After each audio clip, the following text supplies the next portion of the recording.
Hi, everyone. I hope you are doing well. I would like to begin with a word of prayer as we begin our chapel time. Let us pray.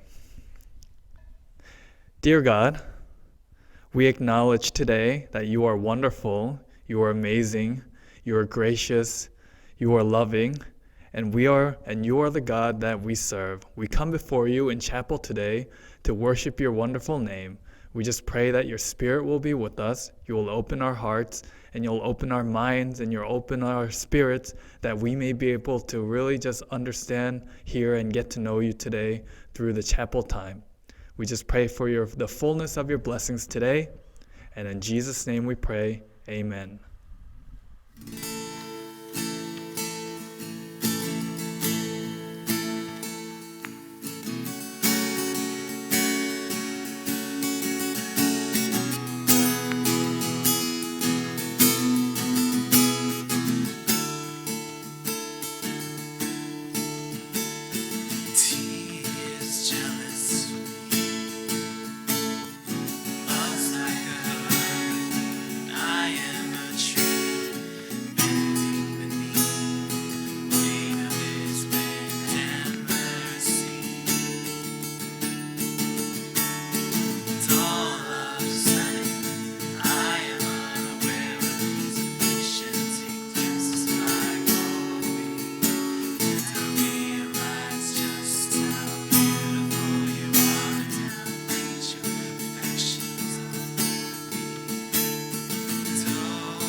안녕하세요. 수정비전학교 학생, 교사, 학부모 여러분. 저희가 등교 수업을 한 지 세 번째 주를 무사히 마치게 되었습니다. 하나님께 진심으로 감사를 드립니다.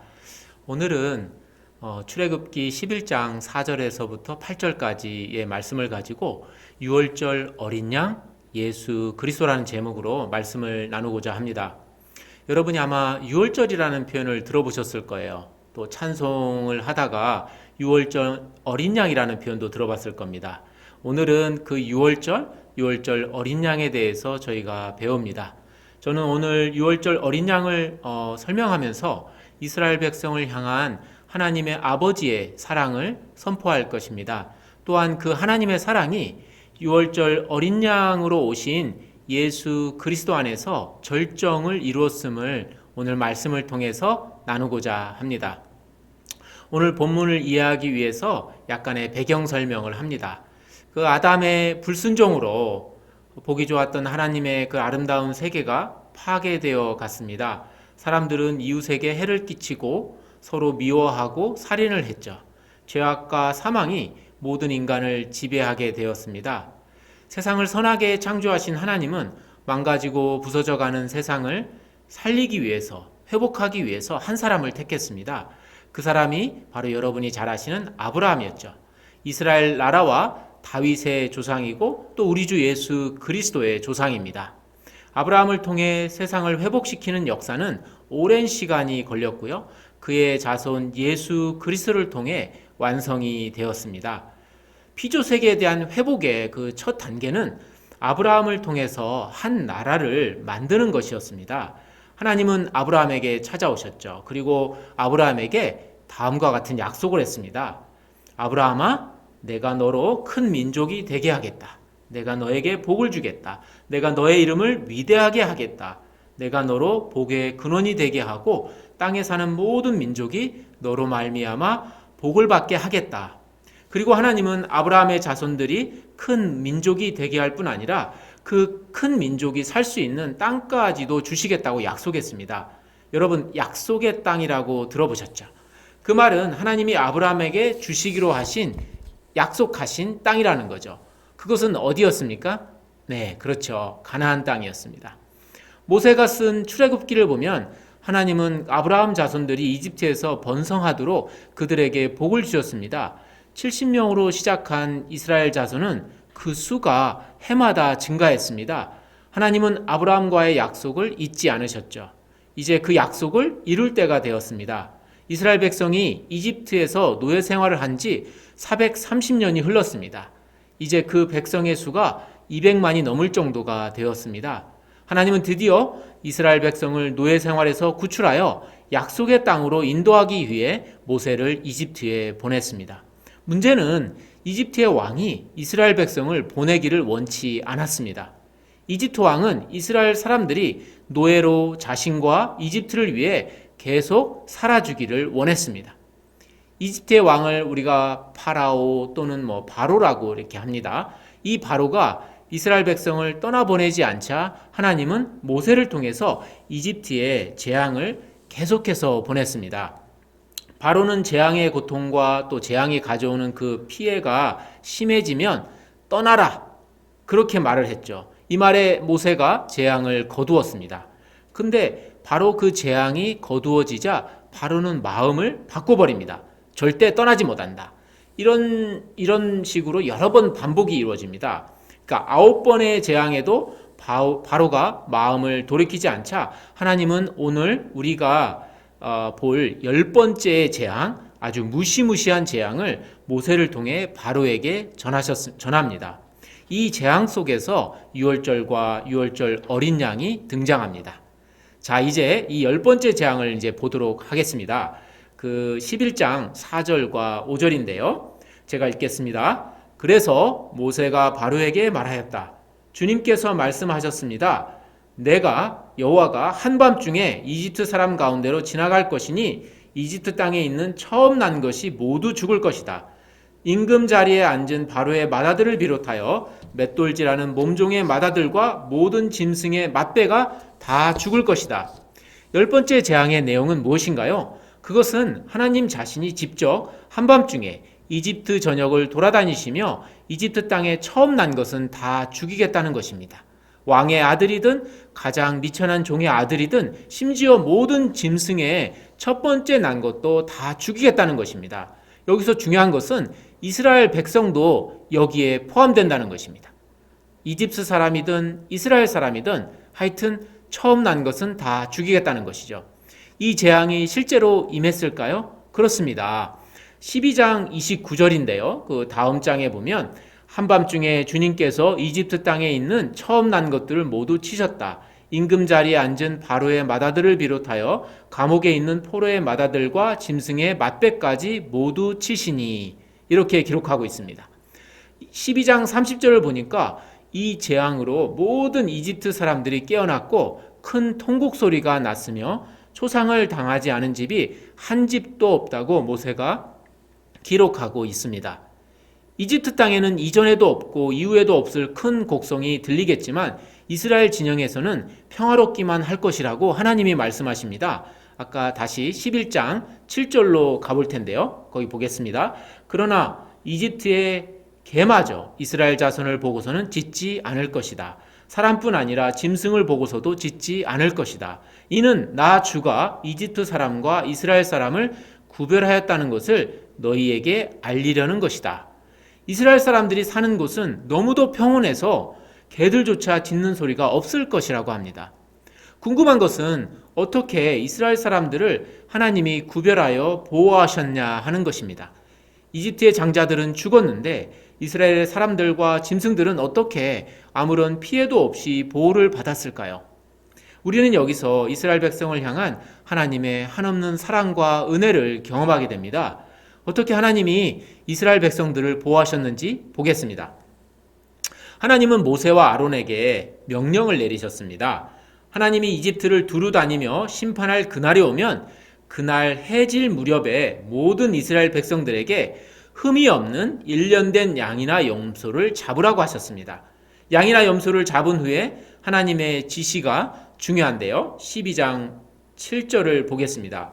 그리고 그 피는, 그 양의 피죠. 그 이제 이스라엘 백성이 잡은 그 어린 양의 피를, 잡은 양을 먹을 집의 좌우 문설주와 상인방에 발라야 한다. 그 문의 문설주와 상인방이 어디를 말하는 것일까요? 그 문설주는 이렇게 문이 있으면 양쪽에 그 세운 기둥을 가리킵니다. 그러니까 문기둥이라고 이렇게 하는 거죠. 그러면 인방은 원래 그 문이나 창의 그 아래나 그 위로 이렇게 가로지르는 나무를 가리킵니다. 본문에서 상인방에도 바르라고 했으니까 그것은 위쪽 그 나무에도 바르라는 거죠. 위쪽 문틀에도 바르라는 겁니다. 하나님은 그 잡은 양의 피를 문의 좌우 문설주와 상인방에 바르라고 하셨습니다.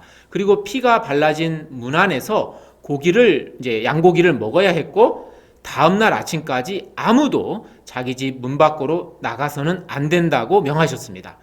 모세를 통해 하나님의 약속을 믿고 순종한 이스라엘 사람들에게 어떤 일이 일어났을까요? 하나님이 그날 밤에 이집트 땅을 지나가면서 사람이든 짐승이든 이집트에서 처음 난 것을 모두 치셨습니다. 그런데 하나님은 지나가다 어떤 집의 문틀에 발라진 어린 양의 피를 봅니다. 그 피를 보고 이스라엘 백성의 집인 줄 알고 하나님은 그 집을 치지 않고 그냥 넘어가셨습니다. 그리고 그 집 안에 있던 사람들은 하나님의 약속을 믿고 그대로 실천했기에 살게 되었습니다. 여기서 하나님이 그 피를 보고 그냥 넘어가셨다라는 것을 우리가 보았습니다. 그러니까 집 안으로 들어가서 사람을 치지 않고 그 문지방에 있는 피를 보면서 그것을 넘어가셨다. 이런 하나님의 행동에 근거하여 영어로 그것을 Passover, 그걸 Passover라고 하고요. 우리말로는 이제 한자죠. 유월절이라고 합니다. 그리고 그 유월절에 잡은 양을 유월절 어린 양이라고 합니다. 이제 말씀을 정리해 볼까요? 이집트에 임한 10번째 재앙을 보면서 우리는 하나님이 자기 백성을 향해 한없는 은혜를 주시는 분임을 깨닫습니다. 이집트 왕 바로의 완고함을 심판하시면서 하나님은 이스라엘 백성들에게 죽음을 피할 길을 제시하셨습니다. 하나님은 모세를 통해 이스라엘 백성들에게 구원의 약속을 하셨습니다. 하나님의 주신 그 은혜의 약속은 무엇이었을까요? 우리가 좀 아까 봤는데 다시 한번 보면 10번째 재앙이 시작되면 하나님과 죽음의 천사가 이집트 전역을 두루다니며 사람이든 짐승이든 모든 첫째 되는 것은 다 죽일 거라고 하셨죠. 이스라엘 사람도 예외가 될 수 없었습니다. 이때 하나님이 은혜의 약속을 가지고 이스라엘 백성에게 다가가셨습니다. 하나님의 약속은 이랬습니다. 어린 양을 해질 무렵에 잡은 후에 그 양의 피를 집 좌우 문기둥과 윗 문틀에 바르라는 것이었습니다. 그리고 절대 집에서 나오지 말라는 것이었습니다. 그러면 살 것이다 라고 하나님이 약속하셨죠. 이 약속을 믿고 순종하여 피를 바르고 밤새도록 집 밖으로 나오지 않은 이스라엘 백성들은 정말 살았습니다. 죽음의 천사가 그 집 안으로 들어갈 수가 없었습니다. 하나님이 그 죽음의 천사에게 들어가지 말라고 말씀하셨습니다. 마치 이렇게 말씀하시는 것 같아요. 내 약속을 믿고 순종한 자들이다. 그 문을 넘어 그냥 지나가거라. 이런 은혜의 약속이 제공되지 않은 이집트 사람들의 집에는 죽음의 천사가 두루다니며 한 명도 예외 없이 모든 첫째 아들을 다 죽였습니다. 첫 아들들의 죽음으로 통곡하는 것과 대조적으로 이스라엘 진영에는 아무런 애곡하는 소리가 나지 않았습니다. 첫째 아들들도 짐승들도 모두 안전했습니다. 그 차이는 무엇이었을까요? 인종의 차이였을까요? 아닙니다. 하나님은 이집트 전역을 다 돌아다녔습니다. 이스라엘 백성들도 어린 양의 피가 없거나 밖으로 나오면 죽는다고 하셨습니다.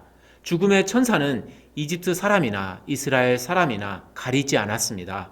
그 차이는 하나님의 약속과 그 약속에 대한 이스라엘 백성들의 믿음과 순종에 있었습니다.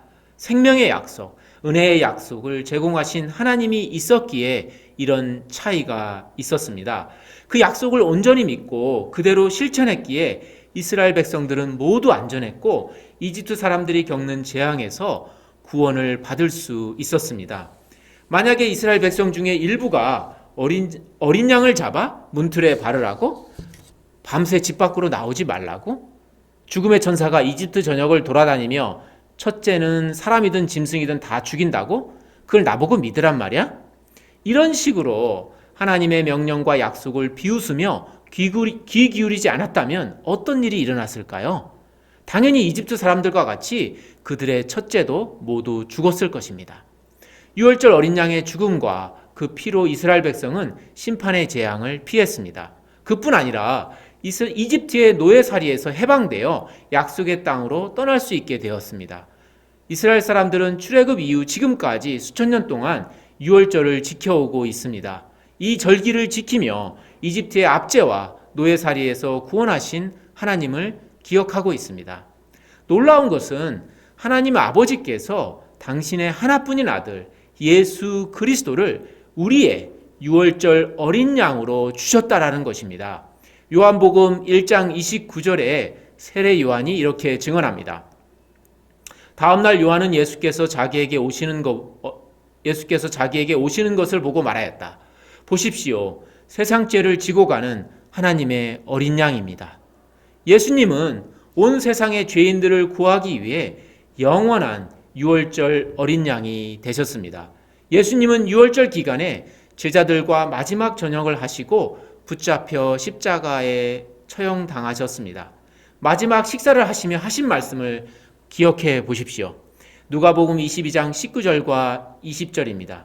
예수님은 유월절에 먹는 빵을 떼어서 제자들에게 주시면서 이것은 너희를 위하여 주는 나의 몸이다라고 말씀하고 계십니다. 너희를 위하여 주는. 또 식후에 포도주 잔을 제자들에게 주시면서 이 잔은 너희를 위하여 흘리는 내 피로 세우는 새 언약이다라고 말씀하십니다. 예수님의 죽음은 유월절 어린 양의 죽음입니다. 이스라엘 백성들이 힘없고 연약한 어린 양의 죽음으로 구원을 받았듯이 예수님은 당신의 죽음과 피 흘림으로 온 세상을 구원하기를 원하셨습니다.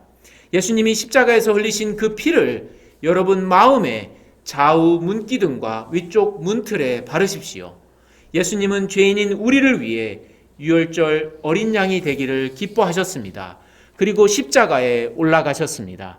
유월절 어린 양이신 예수 그리스도만을 의지하면 다가올 하나님의 진노와 영원한 형벌에서 우리를 구하시겠다고 하나님 아버지께서 약속하셨습니다. 이 약속을 믿고 예수 그리스도를 여러분의 유월절 어린 양으로 삼아 그의 죽으심과 피 흘리심의 공로를 여러분의 것으로 누리시길 바랍니다. 유월절 어린 양 예수 그리스도 안에서만 여러분은 안전합니다. 죽음의 천사가 여러분에게 오늘 밤 찾아온다면 여러분은 안심할 수 있겠습니까? 여러분의 부모님은 어떠세요? 여러분의 친구들은 안전한가요? 우리의 죄악이 우리에게 있는 한 우리는 절대로 안전할 수 없습니다. 우리에게 있는 돈도, 아파트도, 땅도, 좋은 대학도, 좋은 직장도, 우리가 잘하는 영어 수학으로도 우리가 지은 죄악을 대신할 값을 치러주지 못할 것입니다. 어린 양 그리스도에게 달려가 그분의 피 흘리심으로 죄의 용서를 받으십시오. 그리고 우리의 죄악에 대한 유일한 해결책인 유월절 어린 양 예수 그리스도를 부지런히 전하십시오. 네, 이것으로 우리 설교를 제가 마치도록 하고요. 같이 기도를 하나님께 드리겠습니다.